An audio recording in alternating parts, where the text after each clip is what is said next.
Hello everyone, this is Parvez Khan, your life skills coach.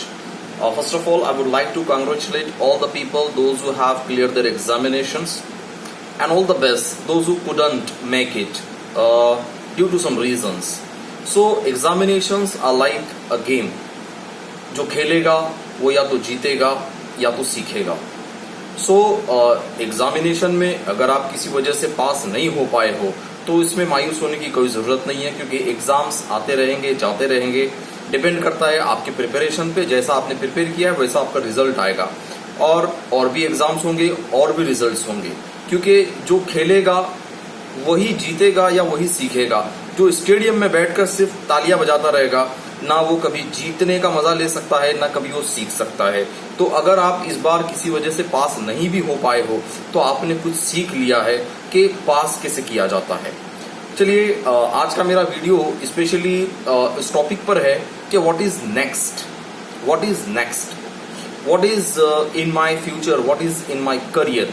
तो यहाँ पर मैं आपको बता दूं कि हम एक कैंपेन चलाते हैं. Name of the campaign is fill skill gap. Mostly, I conduct this campaign in colleges for the higher learning students, for final year students. But उसका एक मैं कुछ हाईलाइट करके यहाँ वीडियो बना रहा हूँ, और मैं आप सभी से रिक्वेस्ट करूंगा कि इस वीडियो को आखिरी तक देखें, क्योंकि इसमें कुछ ऐसे पॉइंट्स है जो आपको अभी से कुछ ऐसे टिप्स और टेक्निक्स दे देंगे जो आपको अपने करियर प्लानिंग में काम आएंगे. क्योंकि होता अक्सर यही है, हमने 10th पास कर लिया, कोई प्लानिंग नहीं थी. 12th पास कर लिया, कोई प्लानिंग नहीं है. ग्रेजुएशन हो गया और फिर हम सोचते रहते हैं कि मैंने इतनी पढ़ाई की, इस पर्टिकुलर फील्ड में मैंने पढ़ाई की, मेरा ये स्ट्रीम है, अब मैं जॉब कहाँ करूँ. तो पहले प्लानिंग जरूरी है. तो आज का ये वीडियो जो है आपको आखिर तक देखना है. इसमें आपको बहुत सारी ऐसे पॉइंट्स मिलेंगे जिससे आपको मदद मिलेगी अपना करियर प्लानिंग और अपने करियर में आगे बढ़ने के लिए. So first of all, as I said, the name of this campaign is fill skill gap. यानी अपने अंदर जिन स्किल्स की, जिन खूबियों की कमी है, उन खूबियों को भरना जरूरी है. ठीक है, क्योंकि नोबडी इज परफेक्ट. कोई परफेक्ट नहीं होता है. परफेक्ट हमको बनना पड़ता है. वो जो कमियां हम में है उनको दूर करना होता है और चीजें सीखनी पड़ती है. ठीक है, क्योंकि अगर आप रिसेंट सर्वे की हम बात करें तो रिसेंट गवर्नमेंट सर्वेस है, कुछ प्राइवेट एजेंसीज के सर्वे है, वो ये बताते हैं कि इंडिया में सिर्फ एम्प्लॉयमेंट का ही इशू नहीं है, एम्प्लॉयबिलिटी का भी इशू है. अब डिफरेंस बता दूं मैं, अनएम्प्लॉयमेंट और एम्प्लॉयबिलिटी में क्या डिफरेंस है. एम्प्लॉयमेंट मीन्स रोजगार, अनएम्प्लॉयमेंट मीन्स बेरोजगारी, और इन दोनों से ज्यादा इंपॉर्टेंट है एम्प्लॉयबिलिटी. अगर आपके पास मीन्स आपको जॉब मिलने वाली भी है, इंटरव्यू भी है और आप वहां जा रहे हो, लेकिन अगर आपके पास जॉब लगने की एम्प्लॉयबिलिटी नहीं है तो आपको वो जॉब नहीं लगेगी. तो हम हमेशा रोना सिर्फ एक बात का रोते हैं, अनएम्प्लॉयमेंट. कोई अनएम्प्लॉयबिलिटी के बारे में कोई बात नहीं करता है कि काम करने के लिए जो काबिलियत हमारे अंदर होनी चाहिए वो काबिलियत तो है ही नहीं हमारे अंदर, उसको कहते हैं एम्प्लॉयबिलिटी. तो आज हम एम्प्लॉयबिलिटी के ऊपर भी बात करेंगे कि ऐसी क्या वजह है कि हमारे पास लाखों की तादाद में लोग ग्रेजुएशन कर रहे हैं, पोस्ट ग्रेजुएशन कर रहे हैं, लेकिन फिर भी हमारे अनएम्प्लॉयमेंट का फिगर बढ़ता ही जा रहा है.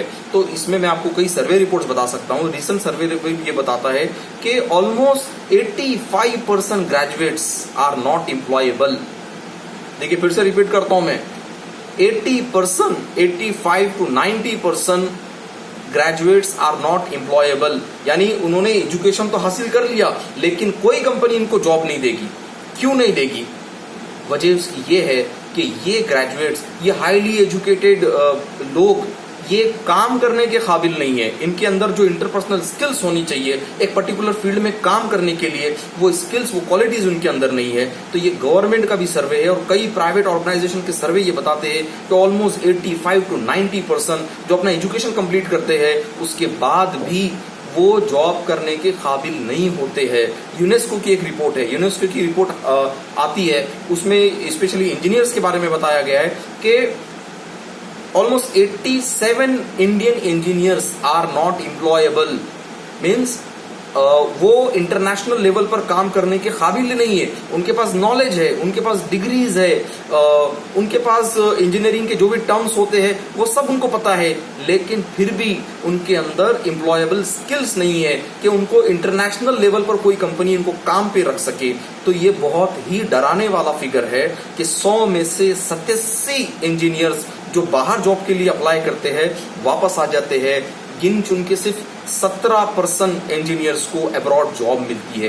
तो ये बहुत डराने वाला फिगर है कि हम अब भी अगर एम्प्लॉयबिलिटी स्किल के बारे में अगर बात नहीं करेंगे, अब भी हम सिर्फ एजुकेशन जो हमारा जो एकेडमिक एजुकेशन है सिर्फ अगर हम उसकी बात करेंगे तो देखिए फिर वही होगा कि हम अपना टाइम, अपनी एनर्जी और अपनी एक्सपेक्टेशंस कहीं ना कहीं बहुत रॉन्ग डायरेक्शन में हम स्पेंड कर रहे हैं। ठीक है, तो यहाँ हम बात कर रहे हैं कि एम्प्लॉयबिलिटी डेवलप होना बहुत जरूरी है, क्योंकि अगर आप मेरी कंपनी में जॉब के लिए आते हो, आप ग्रेजुएट हो या पोस्ट ग्रेजुएट हो, मुझे उससे मतलब नहीं। फॉर एग्जांपल मेरी एक कंपनी है जहां पर मैं अपने ब्रांड को प्रमोट करना चाहता हूं। अगर मेरी मोबाइल मैन्युफैक्चरिंग कंपनी है, मैं उसको अगर प्रमोट करना चाहता हूं, उसकी ब्रांडिंग करना चाहता हूं, और आप मेरे पास जॉब के लिए आते हो, आपकी डिग्री मेरे लिए कोई मायने नहीं रखती।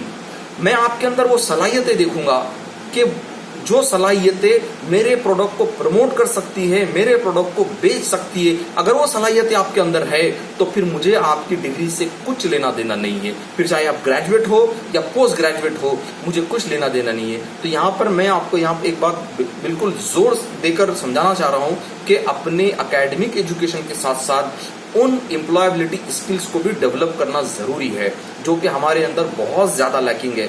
ये मैं नहीं कह रहा हूँ, ये कई सर्वे रिपोर्ट्स कह रही है कि हमारे ग्रेजुएट्स और पोस्ट ग्रेजुएट्स जिनमें से 100 में से करीबन 87% ऐसे हैं जिनके अंदर एम्प्लॉयबिलिटी स्किल्स नहीं है। उनके एजुकेशन होने के बाद भी उनको जॉब नहीं दिया जा सकता है। तो आज हम बात करेंगे उसी स्किल गैप की, जो गैप हमारे पास है उस गैप को भरने की। तो इस कैंपेन का नाम है फिल स्किल गैप। अब फिल स्किल गैप में जो हमारा स्लोगन है वो ये है कि only fittest survive.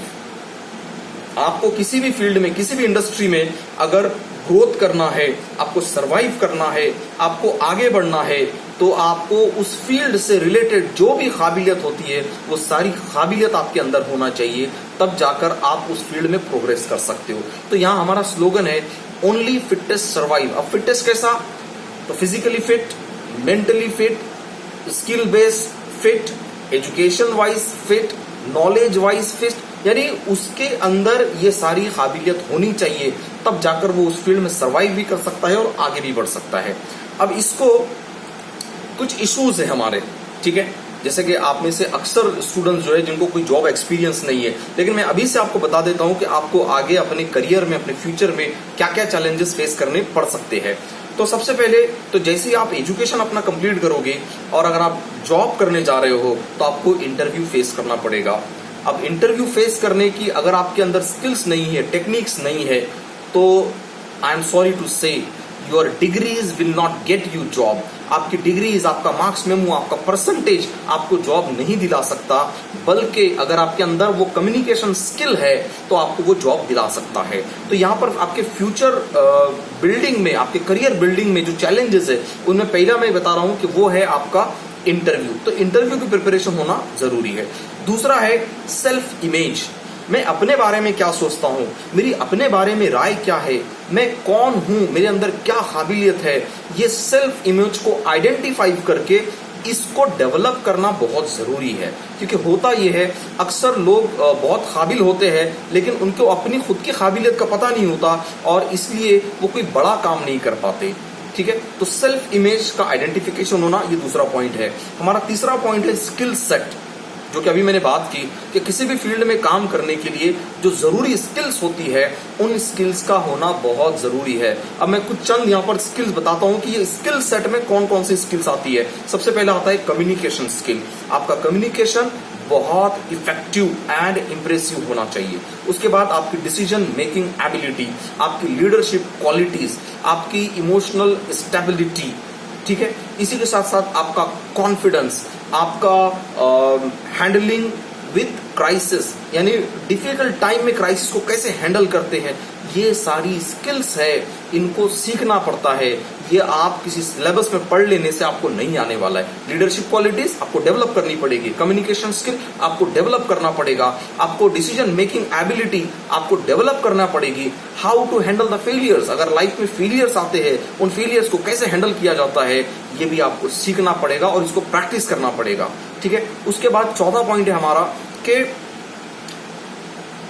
Colleagues, people around me, यानी मैं जिन लोगों से मिलता हूं, मैं जिन लोगों से बात करता हूं, वो किस तरह के लोग हैं, वो उनकी पर्सनालिटी किस टाइप की है, ये आइडेंटिफाई करना जरूरी है। ठीक है, तो जिस तरह का व्यक्ति होगा मुझे उस तरह से बात करनी होगी। मेरा सीनियर है तो कैसी बात होगी, मेरा जूनियर है तो कैसी बात होगी, मेरा कलीग है तो कैसी बात होगी, सोशल इवेंट्स में कैसे बात होगी, कमर्शियल इवेंट्स में कैसे बात होगी, ये सारी चीजों का पहचानना बहुत जरूरी है। इसको हम कहते हैं कि आइडेंटिफाइंग द पर्सनालिटीज। उसके बाद है सोशल स्किल्स।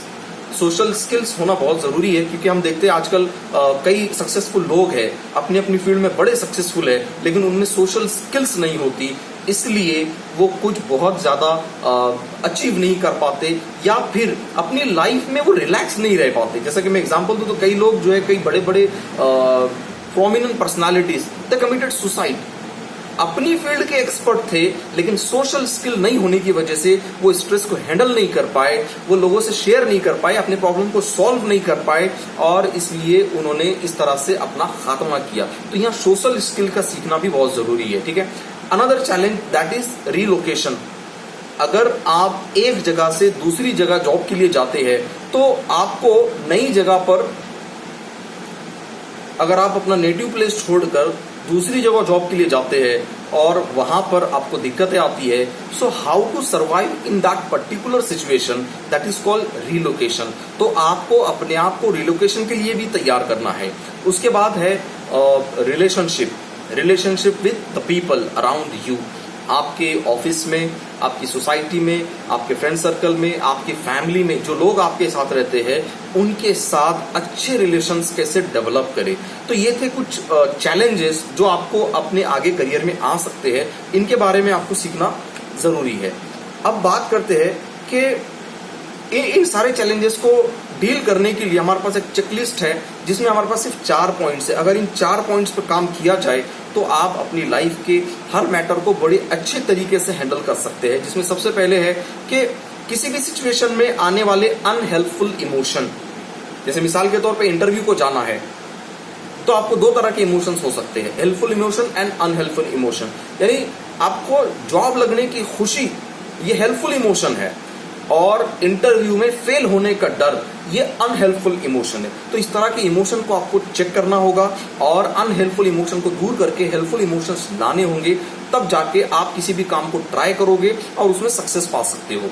दूसरा है इरैशनल बिलीफ। हमारा जो बिलीफ बना हुआ है किसी भी चीज को लेकर, किसी भी फील्ड को लेकर, किसी भी टाइप के जॉब को लेकर, जैसा कि अगर हम ये समझते हैं कि मैं उर्दू मीडियम से हूँ, मराठी मीडियम, हिंदी मीडियम से हूँ, तो मुझे कॉर्पोरेट जॉब नहीं लग सकती, ये आपका बिलीव बन चुका है, जबकि ऐसे सच नहीं है। अगर आप अपनी स्किल डेवलप करते हो, you can work in any field, your educational background does not matter. ठीक है, तो आपने किसी भी मीडियम से पढ़ाई की हो, अगर आपने ये स्किल डेवलप की तो आप किसी भी सेक्टर में, किसी भी इंडस्ट्री में काम कर सकते हो। उसके बाद है as I said, identifying the personalities. So आपको लोगों को पहचानने की आपके अंदर वो कला होनी चाहिए कि कौन सा व्यक्ति किस तरह का है और वो मेरे से उसका कैसा व्यवहार है। ठीक है, तो ये पहचानना, इसको हम कहते हैं identifying the personalities. And the fourth one is starting from the destination. ठीक है, यानी चौथा पॉइंट ये है कि आप अपने करियर की जो शुरुआत कर रहे हो, तो यहाँ पर आपको पहले अपना डेस्टिनेशन अपने माइंड में लाना होगा, अपनी सक्सेस को विजुअलाइज करना होगा, और फिर वहां से उल्टा रूट आपको बनाना होगा। कि मिसाल के तौर पे अगर आपको IAS ऑफिसर बनना है, कलेक्टर, कमिश्नर बनना है, आपको बहुत बड़ा बिजनेसमैन बनना है या डॉक्टर बनना है, तो सबसे पहले अपने आप को विजुअलाइज करो कि आप वो बन चुके हो, और अब वहां से उल्टा स्टेप आप लोगे कि वहां तक कैसे पहुंचते हैं। तो आपके लिए एक रोड मैप बन जाएगा अपने करियर के लिए। तो यहाँ पर चौथा पॉइंट जो है ये बहुत इंपॉर्टेंट है कि स्टार्ट फ्रॉम डेस्टिनेशन। डेस्टिनेशन पहुंच जाओ, विजुअलाइजेशन के जरिए डेस्टिनेशन पे पहुंचना है और वहां से फिर वापस सोचते हुए आना है। ठीक है, इसके साथ अब मैं यहाँ पर आपको शॉर्ट में बता दूं कि हम जो कुछ भी लर्निंग करते हैं, हमारा ये लर्निंग जो है कितने % क्या होता है, क्या चीज हम सीखते हैं। ठीक है, तो यहाँ पर मैं अगर बात करूं तो 2 तरह के हम लर्निंग की बात कर रहे हैं। एक है एकेडमिक एजुकेशन और एक है सॉफ्ट स्किल लर्निंग। ठीक है, तो एकेडमिक एजुकेशन को हमारा सबसे ज्यादा प्रेफरेंस होता है। यानी अगर मैं आपको शुरू से लूं, स्कूलिंग, कॉलेज सब अगर ले लूं, तो आज अगर आप 12th में हो या आप अगर ग्रेजुएशन के लेवल पर हो, तो पिछले 12-15 साल में आपने सिर्फ एकेडमिक एजुकेशन लिया है। आपने सेल्फ डेवलपमेंट वाला एजुकेशन कितना लिया है, अपना अपना आप जायजा ले। मैं परसेंटेज के इसमें बता सकता हूं कि most of the people in our particular community, हमारा अगर एकेडमिक एजुकेशन और स्किल बेस्ड एजुकेशन की अगर हम बात करें, तो हमारा ऑलमोस्ट 95 to 98% लर्निंग हमारी सिर्फ एकेडमिक लर्निंग है, हमारी स्किल बेस्ड लर्निंग नहीं है। ठीक है, जबकि दोनों का बैलेंस होना चाहिए। जितना हम एकेडमिक लर्निंग कर रहे हैं, उतना हमारा skill based learning, soft skill development learning भी हमारी होनी चाहिए। क्योंकि एक टाइम आता है जहां पर आपका एकेडमिक एजुकेशन आपके काम नहीं आता, उसके बाद आपकी स्किल बेस्ड लर्निंग ही आपके काम आती है। जैसे मिसाल के तौर पे आपने ग्रेजुएशन कर लिया, आपने बीकॉम से ग्रेजुएशन कर लिया, ठीक है, उसके बाद आप बैंकिंग फाइनेंस में काम नहीं कर रहे हो, ठीक है, आप किसी और फील्ड में काम कर रहे हो, तो यहां पर आपका एकेडमिक एजुकेशन तो ऑलमोस्ट 0 हो गया। तो फिर अब आप किस बेस पे सर्वाइव करोगे? तो यहां पर आप सर्वाइव सिर्फ इस बात पे कर सकते हो कि अगर आपकी स्किल बेस्ड लर्निंग अच्छी है, आपका सॉफ्ट स्किल अच्छा है, तो आप किसी भी इंडस्ट्री में सर्वाइव कर सकते हो। ठीक है, इसी तरह अब इनकी इंपॉर्टेंस की हम बात करते हैं कि इंपॉर्टेंस कितनी है। तो मैंने कहा आपकी एकेडमिक एजुकेशन 50% और आपकी सॉफ्ट स्किल लर्निंग 50%, दोनों को 50-50% का आपको प्रेफरेंस देना चाहिए। क्योंकि एकेडमिक एजुकेशन आपको किसी ऑर्गेनाइजेशन के इंटरव्यू तक तो पहुंचा सकता है, लेकिन इंटरव्यू में कामयाब कराने का काम आपकी स्किल बेस्ड लर्निंग करती है। और अगर आप कंपनी ज्वाइन करते हो, तो उस कंपनी में सरवाइव कैसे करेंगे, ये स्किल बेस्ड लर्निंग आपको मदद करेगी। और उस ऑर्गेनाइजेशन में प्रोग्रेस कैसे करना है, ये स्किल बेस्ड लर्निंग ही आपको वहां पर हेल्प करेगी। और धीरे धीरे आपकी लाइफ में आपकी एकेडमिक एजुकेशन धुंधली होती चली जाएगी और आपकी जो स्किल बेस्ड लर्निंग है उसका आपको हर दिन, हर पल, हर जगह उसका आपको बेनिफिट मिलेगा। क्योंकि मैं बताता हूं, अगर आपको मैं पूछूं कि आपने 3rd, 4th और 5th स्टैंडर्ड में मैथ्स के कौन से चैप्टर पढ़े थे, आज आपको पता नहीं है। उसी तरह अगर आज आप 12th में हो, तो 12th में पढ़े जाने वाले आपके चैप्टर्स आपको ग्रेजुएशन लेवल और पोस्ट ग्रेजुएशन लेवल पर याद भी नहीं रहेंगे। तो यहाँ पर मेरे बताने का मकसद यही है कि एकेडमिक एजुकेशन के साथ साथ आपकी स्किल बेस्ड लर्निंग भी बहुत स्ट्रांग होनी चाहिए, उसके ऊपर टाइम स्पेंड होना चाहिए, उस पर पैसा खर्च होना चाहिए, उस पर एनर्जी खर्च होनी चाहिए। इसके बाद यहाँ पर एक स्लोगन मैं हमेशा देता हूँ, वो ये है कि success and failure is just a matter of having some skills और लैकिंग सम स्किल्स। अगर आपके अंदर कुछ काबिलियत है तो आप सक्सेस पालोगे, और अगर आपके अंदर कुछ बुनियादी स्किल्स नहीं है तो आपको हर बार हर जगह नाकामी का सामना करना पड़ेगा। So success and failure is just a matter of having some skills and lacking some skills. ठीक है, अब स्किल्स लर्न हम कैसे करते हैं, तो यहाँ पर एक बिल्कुल एक छोटी सी मैं जर्नी बताऊंगा कि हम स्किल्स कैसे डेवलप करते हैं। जैसे मिसाल के तौर पे, अगर आज मुझे इंग्लिश बोलनी नहीं आती है और मुझे उसके बारे में मुझे फिक्र भी नहीं है, तो मैं कंफर्ट जोन में हूँ। मुझे फिक्र नहीं है कि मुझे इंग्लिश नहीं आती है, मैं कंफर्ट जोन में हूँ और मैं अपनी हिंदी, अपनी उर्दू, अपनी मराठी से मैं खुश हूँ, मैं नहीं चाहता इंग्लिश सीखना। ठीक है, तो ये है मेरा कंफर्ट जोन। हाँ, अगर मैं ये समझता हूँ कि इंग्लिश कम्युनिकेशन बहुत हेल्पफुल है, आगे मेरे फ्यूचर में, करियर में मुझे बहुत हेल्प करेगी, तो अब यहाँ से आपकी स्किल लर्निंग की जर्नी शुरू होती है। आप कंफर्ट जोन से निकलते हो, आप फियर जोन में आते हो, जहां पर आप इंग्लिश बोलने की कोशिश करते हो और आप बोल नहीं पाते हो, आप गलतियां करते हो, लोग आपका मजाक उड़ाते हैं, लोग आपको देखकर हंसते हैं, तो यह आपका फियर जोन है। यहां से पलट कर नहीं आना है, आपको फियर जोन में कुछ टाइम स्पेंड करना है, तब आप एंटर होते हो लर्निंग जोन में।